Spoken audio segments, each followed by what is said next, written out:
Bonjour, aujourd'hui on va s'intéresser à un métier qui est au cœur de nos usines et qui est en pleine transformation, celui de technicien de production.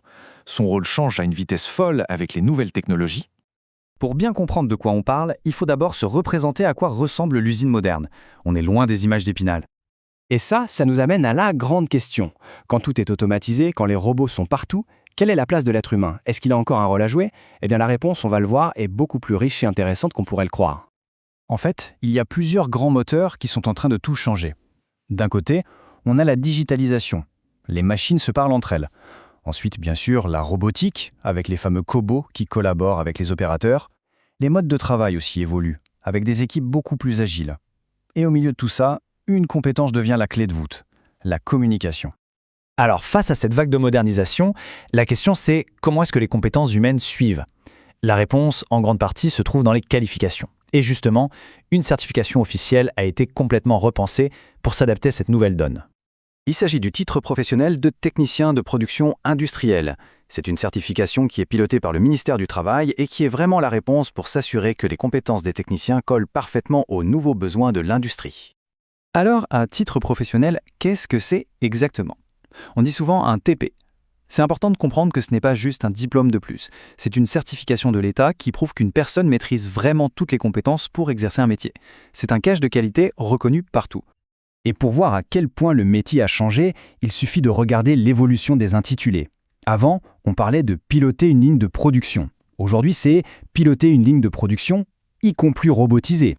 Ce petit ajout, y compris robotisé, ça change tout. Ça veut dire qu'on ne gère plus seulement une machine, mais un écosystème complexe qui inclut des robots. Concrètement, aujourd'hui, le rôle de ce technicien s'articule autour de deux grandes missions. Deux piliers, en quelque sorte, qui définissent son quotidien. D'ailleurs, il y a une analogie que je trouve parfaite pour décrire ce nouveau rôle. Le technicien, c'est le chef d'orchestre de la ligne. C'est exactement ça. Il ne fait plus seulement partie des musiciens, il dirige l'ensemble pour que la partition soit jouée parfaitement. Bon, la première mission, c'est le pilotage de la ligne. Ça, c'est vraiment le cœur du réacteur, le quotidien. Il s'agit de s'assurer que tout tourne rond, que la sécurité est respectée, que la qualité est au rendez-vous du matin au soir. Et la deuxième mission, c'est là où on va vraiment la monter en compétences. Organiser et optimiser. C'est le côté plus stratégique, plus humain. Ça implique de gérer les équipes, de former les nouveaux, de trouver la cause d'un problème et surtout de toujours chercher à faire mieux. Ok, on a vu les missions, mais du coup, quelles sont les compétences précises qu'il faut maîtriser pour y arriver? On va regarder ça de plus près. Pour la partie pilotage, il y a 4 compétences clés. D'abord, bien sûr, il faut savoir préparer le poste.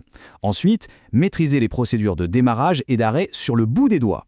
Il faut aussi être capable de contrôler la qualité en continu. Et enfin, savoir ajuster la production en temps réel pour tenir les objectifs. Et pour la partie organisation et optimisation, on bascule sur des compétences tout aussi cruciales. Il faut savoir organiser le travail de l'équipe, accueillir et former les collègues, avoir cet œil pour diagnostiquer ce qui ne va pas et être capable de mener des projets pour améliorer les choses. Mais attention, l'histoire ne s'arrête pas aux compétences purement techniques. Ce qui est peut-être le plus grand changement, c'est l'importance capitale que prennent maintenant les compétences qu'on appelle transversales. Et ce n'est pas juste une impression, regardez un peu. La coopération, le travail d'équipe, c'est devenu la compétence la plus importante. Juste après, le respect strict des règles et des procédures, essentiel pour la sécurité et la qualité. Et évidemment, une bonne aisance avec les outils numériques est devenue non négociable. Bon, tout ça c'est bien beau, mais une fois qu'on a ces compétences et cette certification, ça mène où concrètement? Dans quel secteur? Pour quel poste? Eh bien, les portes qui s'ouvrent sont vraiment nombreuses. Et dans des secteurs de pointe, l'automobile, l'aéronautique, le pharmaceutique, la cosmétique, l'agroalimentaire. Les intitulés de postes peuvent changer, technicien, superviseur, responsable d'îlot, mais le fond du métier reste le même, faire tourner la production de manière optimale. Et pour bien situer la valeur de ce titre, il faut savoir qu'il est classé au niveau 4 sur l'échelle française des certifications. Concrètement, ça correspond à un niveau de technicien qualifié. C'est un profil que les entreprises recherchent activement en ce moment. Et on termine avec une question qui finalement résume tout l'enjeu. L'évolution de ce métier le montre bien, la technologie va de plus en plus vite. Le vrai défi, ce n'est donc peut-être plus seulement d'apprendre un métier à un instant T, mais de cultiver cette capacité à apprendre en permanence, pour rester pertinent face aux innovations de demain.